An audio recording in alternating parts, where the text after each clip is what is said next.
अस्सलाम वालेकुम दोस्तों, मेरा नाम है मोहम्मद अदनान और आप देख रहे हैं रिजवी टीवी। शाबान शाबान अरबी ज़बान के लफ्ज़ शौक से बना है, जिसका मानी फैलने के आते हैं। और चूँकि इस महीने में रमज़ान मुबारक के लिए खूब भलाई फैलती है, इस वजह से इस महीने का नाम शाबान रखा गया। या शाबान के मानी घाटी वगैरह के हैं, क्योंकि इस महीने में खैर व बरकत का उमूमी वरोद होता है, इसलिए उसे शाबान कहा जाता है। जिस तरह घाटी पहाड़ का रास्ता होती है, इसी तरह ये महीना खैर व बरकत की राह है।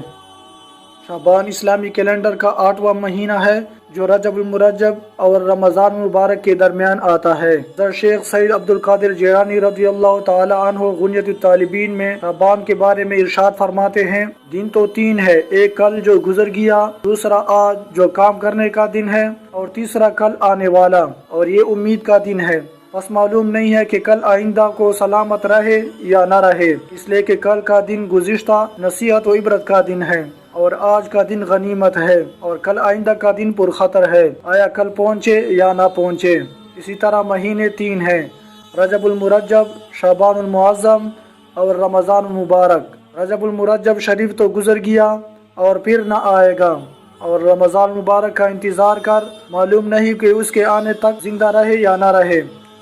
और शाबानुल मुअज़्ज़म उन दोनों के वसत में है, बस इस महीने में इताअत व इबादत को गनीमत समझो। इस मुबारक महीने यानी शाबानुल मुअज़्ज़म की फजीलत में गौसे आज़म रज़ियल्लाहु अन्हु लिखते हैं, शाबान के 5 हरूफ है, शीन, आइन, बा, अलिफ और नून। आप फरमाते हैं, शीन से शरफ की तरफ इशारा है, आइन से उलू यानी बुलंदी मुराद है, बा से बर यानी नेकी मुराद है, अलिफ से उल्फत यानी मोहब्बत मुराद है, और नून से नूर यानी रोशनी मुराद है। आप फरमाते हैं, ये वो नियामतें हैं जो अल्लाह तबारक व तआला इस महीने में अपने बंदों को अता फरमाता है, और ये वो महीना है जिसमें नेकियों का दरवाज़ा खोल दिया जाता है और बरकतें नाजिल होती है, खताएँ माफ़ होती हैं, गुनाहों को मिटाया जाता है, और हुज़ूर अलैहिस्सलातु वस्सलाम जो सब मखलूक़ात से बेहतर मखलूक है पर कसरत से दुरूद शरीफ भेजा जाता है। माह शाबान की फजीलत का अंदाज़ा दरज़ेल अहादीस से लगाया जा सकता है। हुज़ूर अलैहिस्सलातु वस्सलाम ने इरशाद फरमाया, रजब अल्लाह का महीना है, शाबान मेरा महीना है,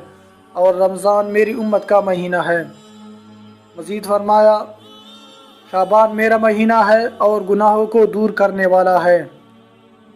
शाबान को दूसरे महीनों पर ऐसी फजीलत व बरतरी हासिल है जैसे कि मुझे तमाम अंबिया अलैहिमुस्सलाम पर है। हज़रत शेख अब्दुल कादिर जिलानी रहमतुल्लाह ताला अलैह ने शाबान की फजीलत इन अल्फाज में बयान फरमाई है, रब करीम ने बेशुमार फरिश्तों में से 4 को चुना और फिर हज़रत जिब्रील अमीन को उनमें से फजीलत अता की। 1,24,000 अंबिया और 313 रसूलों में से हज़रत इब्राहीम, हज़रत मूसा, हज़रत ईसा और हज़रत मोहम्मद सल्लल्लाहु अलैहि वसल्लम को चुना, और अपने महबूब पाक हज़रत मोहम्मद सल्लल्लाहु अलैहि वसल्लम को फजीलत अता की। मसाजिद में से मस्जिद हराम, मस्जिद नबवी, मस्जिद अक्सा और मस्जिद सीना को चुना, और मस्जिद हराम को उनमें से मुमताज़ कर दिया। बिल्कुल इसी तरह साल के 4 महीनों रजब, शाबान, रमज़ान और मुहर्रम को मुंतखब करके शाबान को उनमें से फजीलत अता फरमाई। हज़रत सैयदना उसामा बिन ज़ैद रज़ियल्लाहु अन्हु फरमाते हैं, मैंने रसूलुल्लाह सल्लल्लाहु अलैहि वसल्लम से अर्ज़ की, या रसूलल्लाह सल्लल्लाहु अलैहि वसल्लम, मैं देखता हूँ कि जिस तरह आप सल्लल्लाहु अलैहि वसल्लम शाबान में रोज़े रखते हैं, इस तरह किसी महीने में नहीं रखते। फरमाया, रजब और रमज़ान के बीच में ये महीना है, लोग इससे गाफिल है, इसमें लोगों के लिए अमाल अल्लाह रब्बुल आलमीन अज़्ज़ा व जल की तरफ उठाए जाते हैं, और मुझे ये महबूब है कि मेरा अमल इस हाल में उठाया जाए कि मैं रोज़ेदार हूँ। उम्मत मुहम्मदिया में मौजूद हर सच्चा तालिब मौला हुज़ूर अलैहिस्सलातु वस्सलाम के उस मुबारक को ही कुर्ब व दीदार इलाही का ज़रिया समझता है, और सुन्नत पाक की अदायगी में मशगूल रहना अपने लिए बायस सआदत समझता है। चनांचे हुज़ूर सल्लल्लाहु अलैहि वसल्लम के मामूलात शाबान को जानना और उन पर अमल करना हर सादिक तालिब मौला के लिए अल्लाह ताला के कुर्ब व विसाल के हुसूल का एक अहम रास्ता है। बहुत सी रिवायात में है कि आका पाक सल्लल्लाहु अलैहि वसल्लम इस माह मुबारक में बाकी महीनों की निस्बत अपने इबादत, ज़िक्र इलाही صدقہ و خیرات میں اضافہ کر دیتے تھے۔ حدیث پاک میں آتا ہے، حضرت ام سلمہ رضی اللہ عنہا سے مروی ہے، میں نے رسول اللہ صلی اللہ علیہ وآلہ وسلم کو متواتر 2 مہینے روزے رکھتے نہیں دیکھا سوائے شعبان اور رمضان کے۔ اسی طرح حضرت عائشہ صدیقہ رضی اللہ عنہا سے مروی ہے، حضور صلی اللہ علیہ وآلہ وسلم کو شعبان المعظم کے روزے بہت محبوب تھے۔ آپ فرماتی ہیں کہ جناب رسول پاک صلی اللہ علیہ وآلہ وسلم کبھی تو اس قدر روزے رکھتے کہ ہم کہتے کہ افطار نہیں کریں گے، یعنی کبھی روزہ نہ چھوڑیں گے، اور کبھی اس قدر طویل افطار کرتے یعنی روزہ نہ رکھتے کہ ہم سمجھتے کہ اب روزہ نہیں رکھیں گے، یعنی ایک انداز مقرر اور لازم نہیں کرتے تھے۔ البتہ آپ صلی اللہ علیہ وآلہ وسلم شعبان المعظم میں کثرت سے روزے رکھتے۔ حضرت عائشہ صدیقہ رضی اللہ عنہ سے مروی ہے، میں نے جناب رسول پاک صلی اللہ علیہ وآلہ وسلم کو رمضان مبارک کے علاوہ کسی مہینے میں مکمل روزے نہیں رکھتے دیکھا،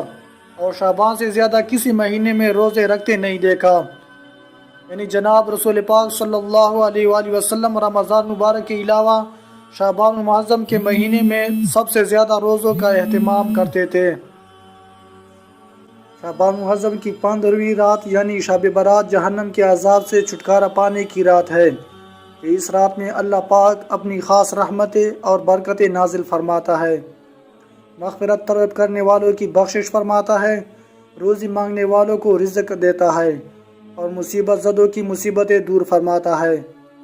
چنانچہ حضرت سیدنا علی مرتضیٰ رضی اللہ عنہ سے روایت ہے، فرماتے ہیں اللہ پاک کے آخری نبی محمد عربی صلی اللہ علیہ وآلہ وسلم نے ارشاد فرمایا،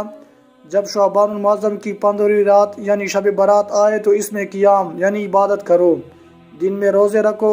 بے شک اللہ پاک اس رات سورج غروب ہوتی ہی آسمانی دنیا کی طرف نزول رحمت فرماتا ہے، اور ارشاد فرماتا ہے کہ ہے کوئی بخشش مانگنے والا کہ میں اسے بخش دوں، ہے کوئی روزی مانگنے والا کہ میں اسے روزی دوں، ہے کوئی مصیبت میں مبتلا کہ میں اسے عافیت دوں، کوئی ایسا ہے، یہاں تک کہ فجر کا وقت شروع ہو جاتا ہے۔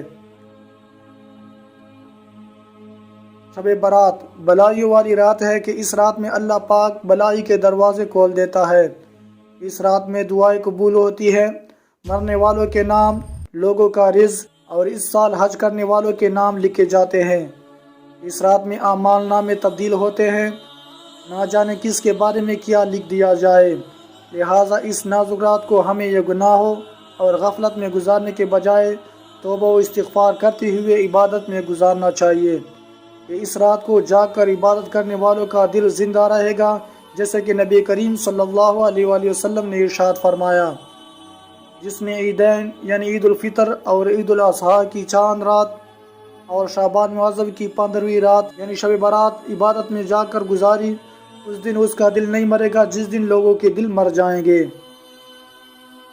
یوں تو یہ پورا ہی مہینہ نفلی روزوں اور نفلی عبادات کے لیے متبرک اور فضیلت والا ہے، اس لیے کہ خود سرور کائنات صلی اللہ تعالیٰ علیہ وآلہ وسلم اس مہینے میں کثرت سے نفلی روزے رکھتے تھے، جیسا کہ احادیث میں مروی ہے۔ اس کے علاوہ اس مہینے میں ایک مبارک اور محمود رات ہے جسے شب برات کے نام سے موسوم کیا جاتا ہے۔ شب برات اسلام میں ایک مبارک رات ہے جس کی فضیلت بہت سی احادیث سے ثابت ہے۔ شب برات 2 لفظوں سے مرکب ہے، شب اور برات۔ شب فارسی زبان کا لفظ ہے جس کا معنی ہے رات، اور برات عربی زبان کا لفظ ہے جس کا مطلب ہے چھٹکارا۔ حدیث شریف کے مطابق چونکہ اس رات میں بے شمار گناہ گاروں کی مغفرت اور مجرموں کی بخشش ہوتی ہے اور عذاب جہنم سے چھٹکارا اور نجات ملتی ہے،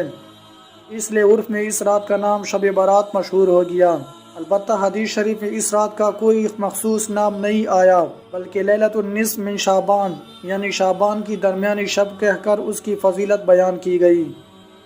اور آخر میں ہم آپ لوگوں سے یہی عرض کرنا چاہتے ہیں کہ اگر آپ لوگوں نے ہمارے چینل کو سبسکرائب نہیں کیا تو سبسکرائب کر لیں اور بیل آئیکن کو دبائیں تاکہ ہم جو بھی ویڈیو بنائیں اس کا نوٹیفیکیشن آپ لوگوں کو ملتا رہے۔ شکریہ۔